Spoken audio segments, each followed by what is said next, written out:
You always want to be a gatekeeper, a rule carrier. Like you went to the police academy. Like they were like, we need 10 more Karens to go undercover in these neighborhoods. Like, get out of here. Mind your business. Mind your business. The Bible even says, mind your business. Look it up. There's a scripture that says, mind your own business. I promise you there is. He's without sin, cast the first stone. Okay?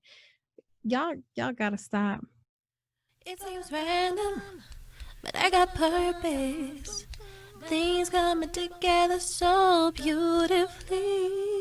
One day, it all makes sense. Just you wait and see. Take this journey with me. Purposely random, purposely random, purposely random, purposely random. Hey, what's up, you guys? It's your girl Annalise, and this is the podcast Purposely Random, a podcast by Annalise. Today, I wanted to talk to you guys about mental health. I took a little break, but now we're back again. And I am going to start to mix in the mental health series with some other back to normal, purposely random episodes. Because for me, educating you guys, it's kind of taxing because I really wanted you guys to understand. But a lot of what we talk about on the normal, purposely random episodes are about mental health, but just not as here's the definitions and I'm gonna read, and because I be messing up and I have to edit a lot. So I'd rather just be able to talk to you guys like I normally would. But all that being said, this is episode 4 of the mental health episode, and we're gonna be talking about coping. So let's get into the theme song of the show. Got to take care of, got to take care of, got to take care of your mind. Oh, free your emotions, explore your thoughts, bring the subconscious into the forefront of who you're being.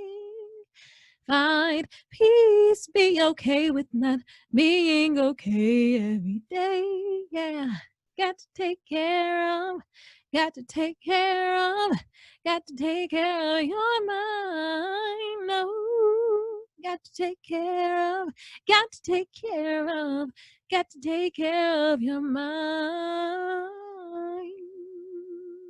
Ah, we did it. We did it. Okay, okay. All right, all right. Okay. Anyway, so the last time we were on the mental health series, we talked about anxiety, panic attacks, the differences between those, and how to cope with them.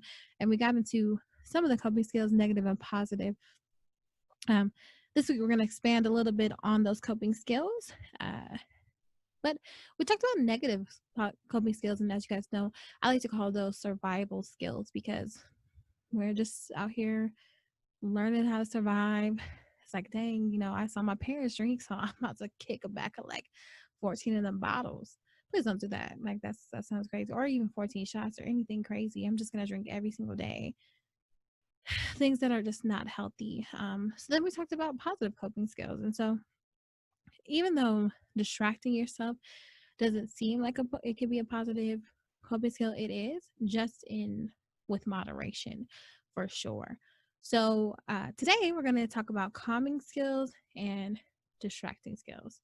But before I really get into going over that, I wanted to just check in with you guys about some stuff that has been going on in my life.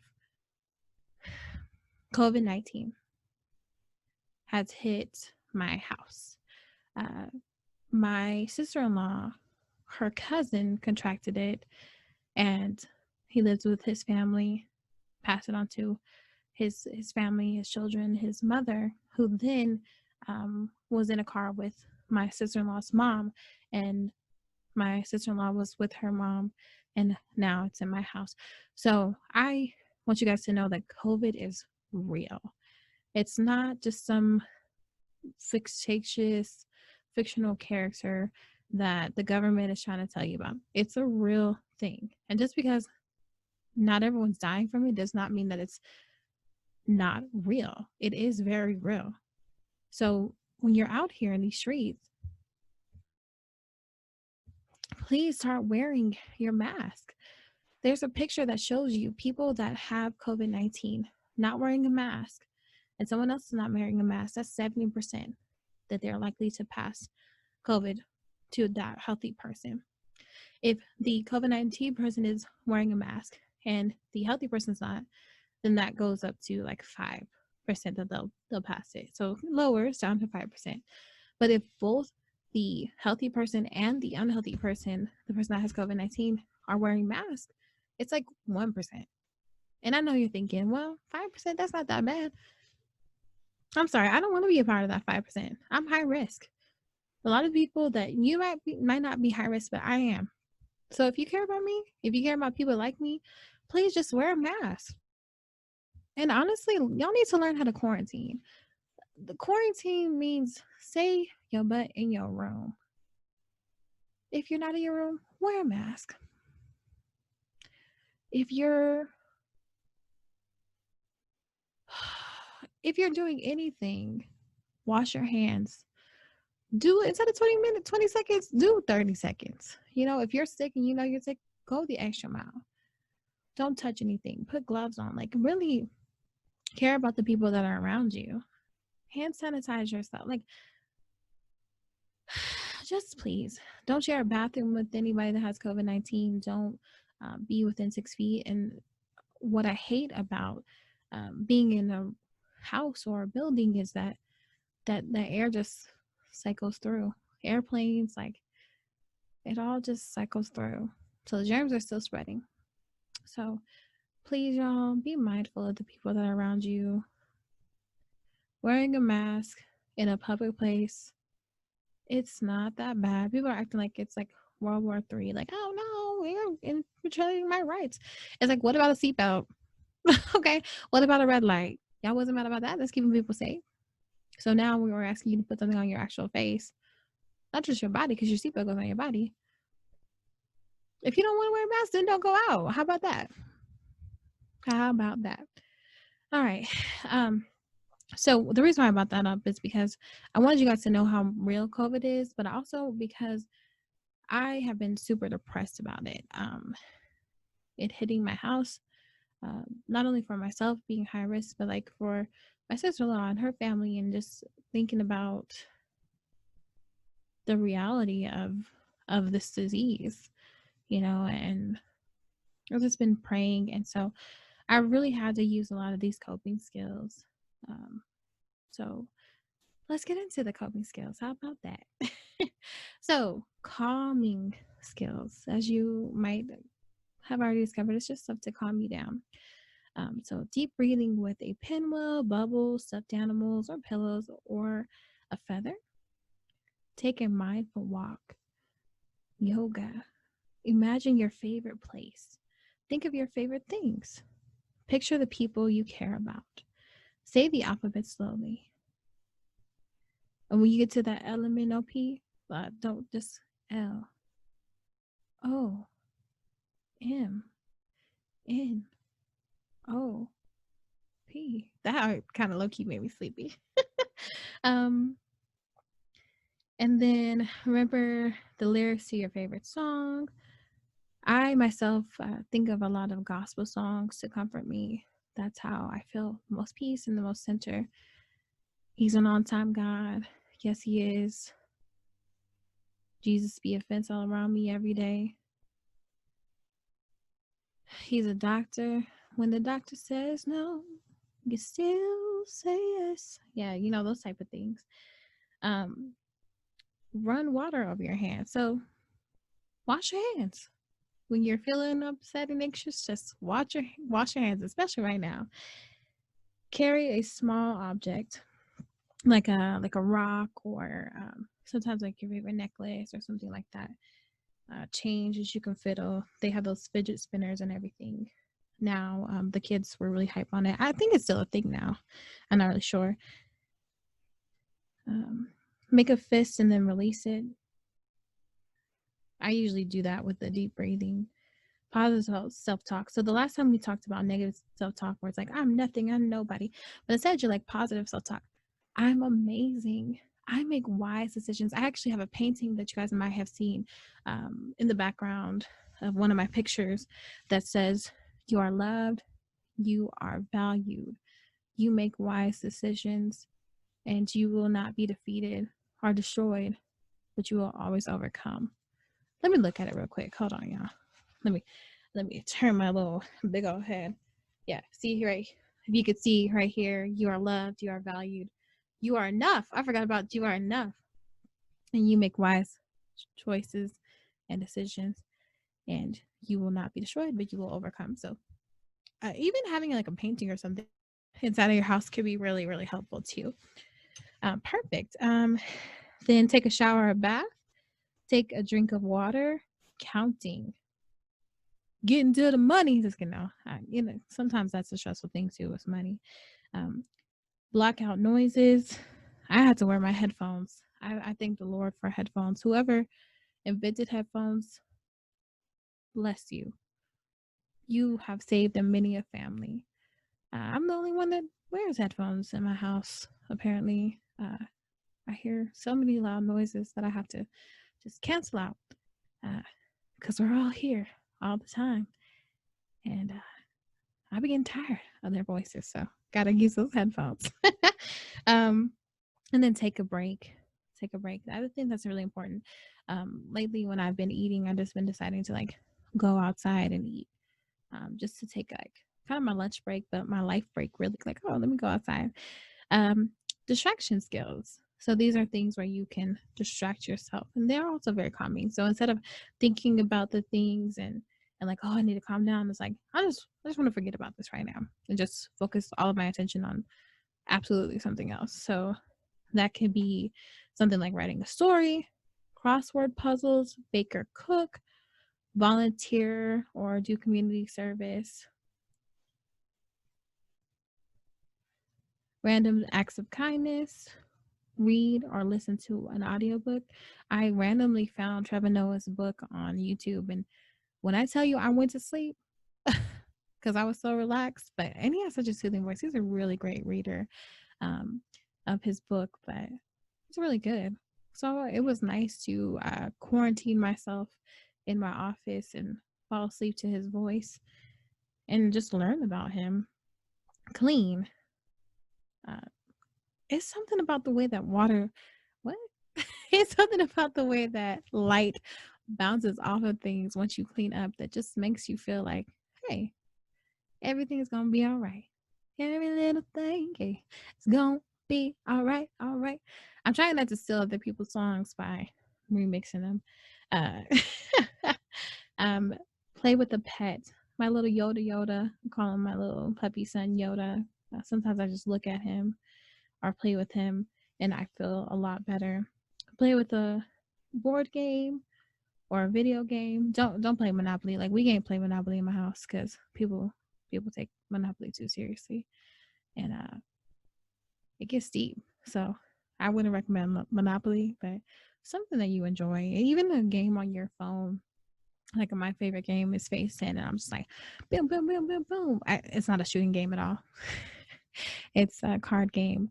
If anyone knows of a Phase 10 online game that you want to let me know about, because I really love Phase 10. And when that computer beats me, or when those people beat me that are online as well, I just want to get at them. It's kind of nice.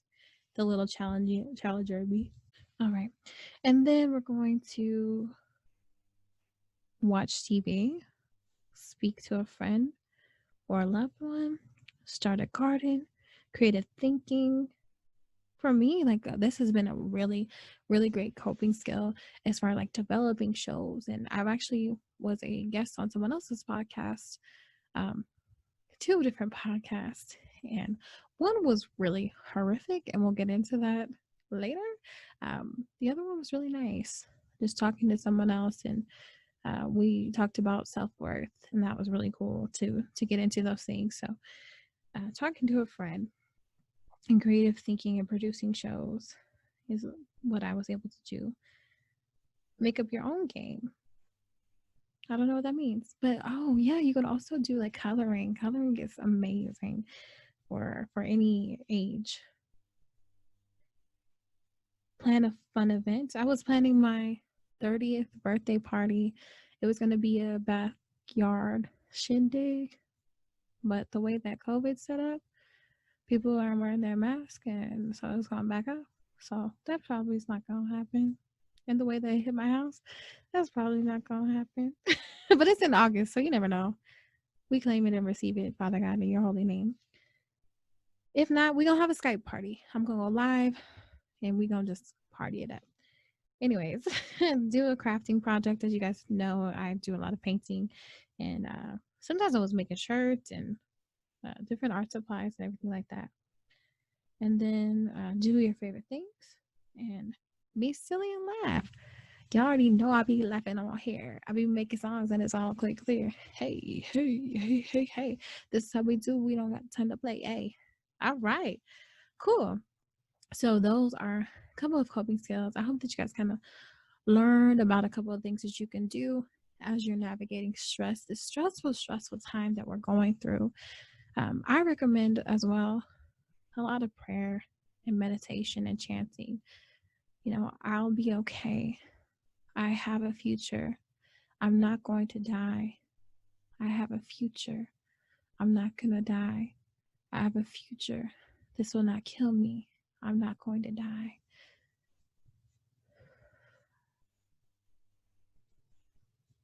And you just breathe.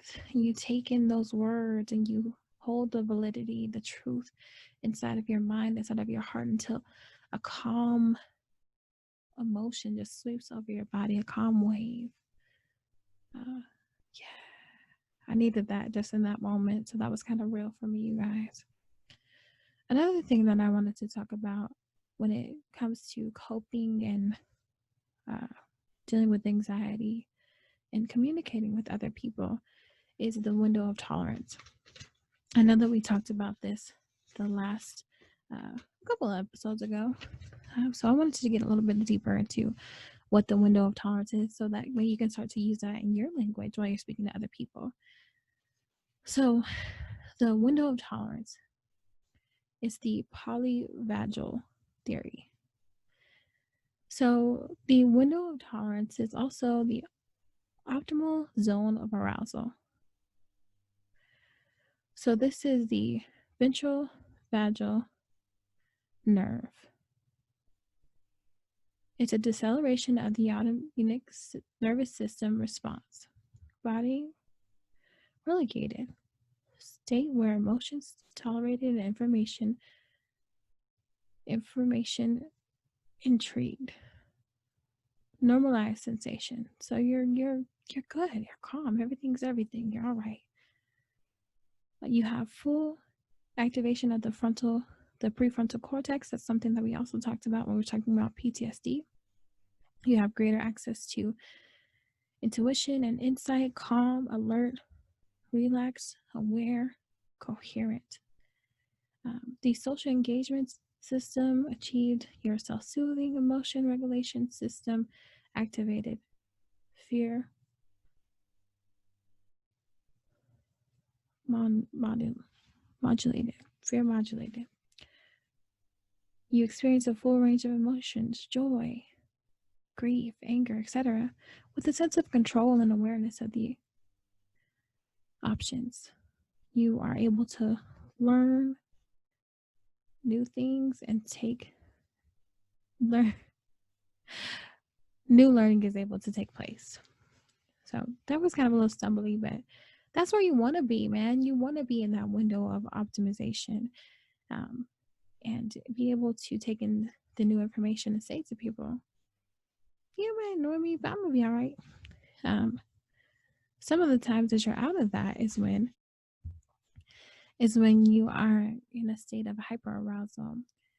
The systematic system activated is acceleration of the automatic nervous system response is an increased heart rate, blood pressure, blood flow to large muscles, etc. You have heightened sensations. You're in that flight, fight, or freeze response activated. State of hypervigilance, anxiety, perception of a challenge or danger. You are disorganized cognitive processing. Thinking is rigid or chaotic, poor judgment, racing thoughts, obsessive thoughts and behaviors, intrusive emotions and images, emotional reactivity, dread. No new learning can take place. So you can't take any new information. You are stuck like Chuck, and you cannot get out of it. A state of hypoarousal.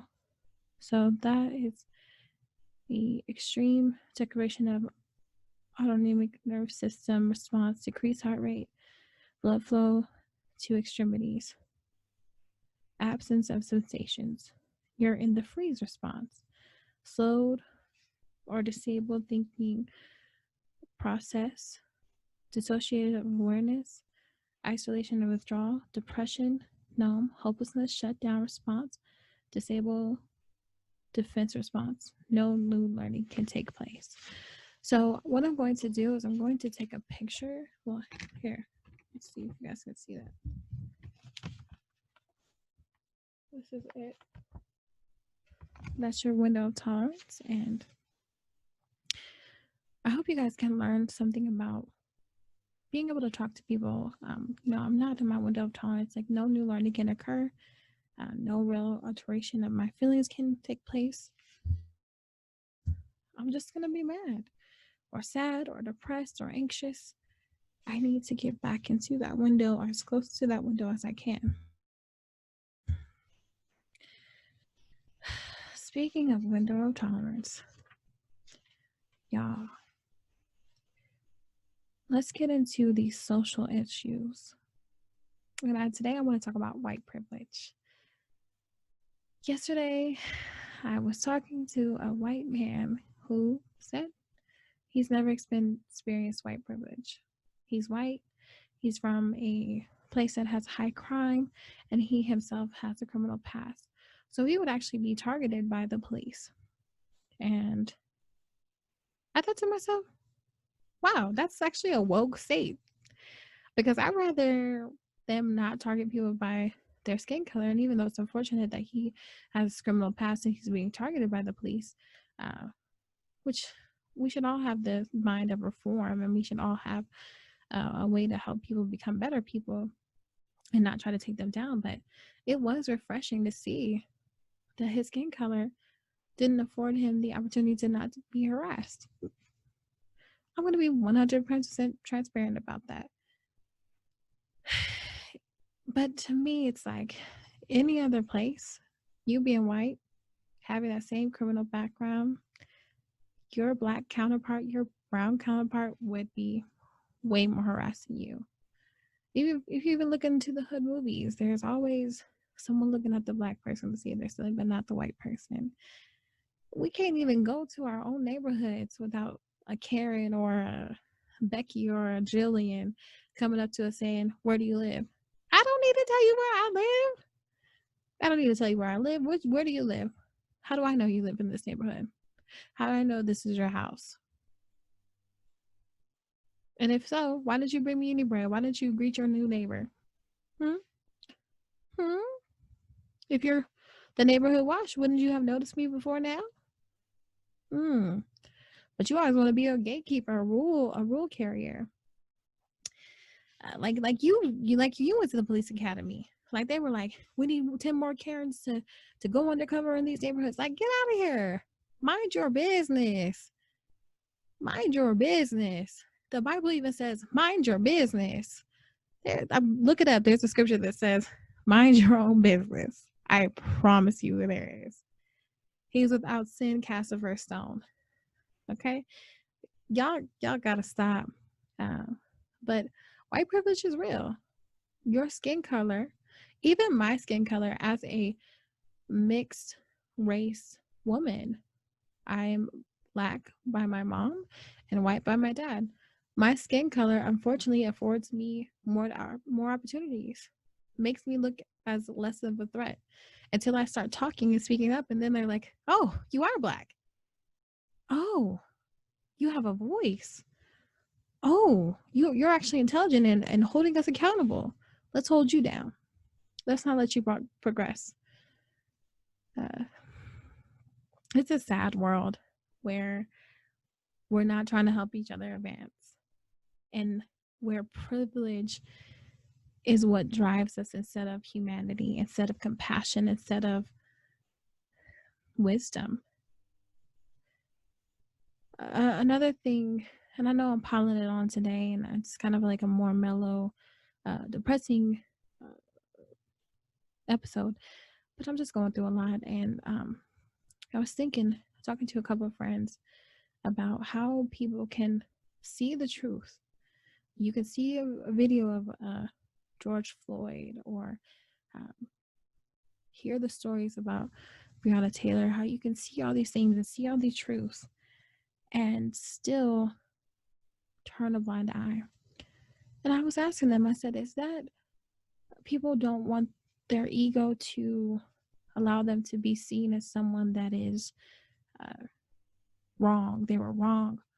Or is it just they're sociopaths and they don't care if they're wrong? What they have learned and been brainwashed and taught over time, even when they claim to be Christians and are reading a Bible that says, love thy neighbor, that says Jesus was an immigrant himself, that says he went out and they converted the Jews and the Gentiles.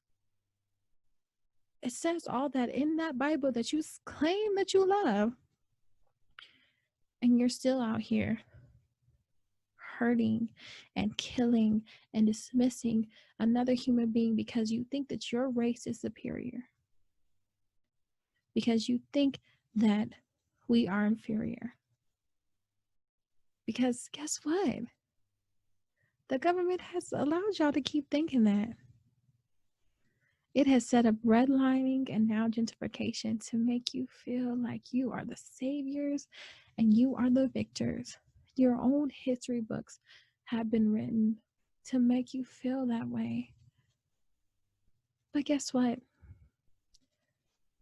When God allowed those forefathers to write, we hold these truths to be self-evident that all men, not white men, not men. They might have thought they were talking about men, but guess what? Women too. Because guess what? Woman means of a man. From the rib cage. If you call yourself Christian, this is what the Bible says. You know what else it says? You know what else God did? He allowed y'all not to change the Bible. That said that Jesus himself was copper skin with lamb's hair. I have yet to see a white person with copper skin, no matter how hard they tan, and hair like a lamb. So until y'all can show me the Dead Sea Scrolls that said white Jesus, that says hate your neighbor, that says, oh, this is not your neighbor, this is this, you're right.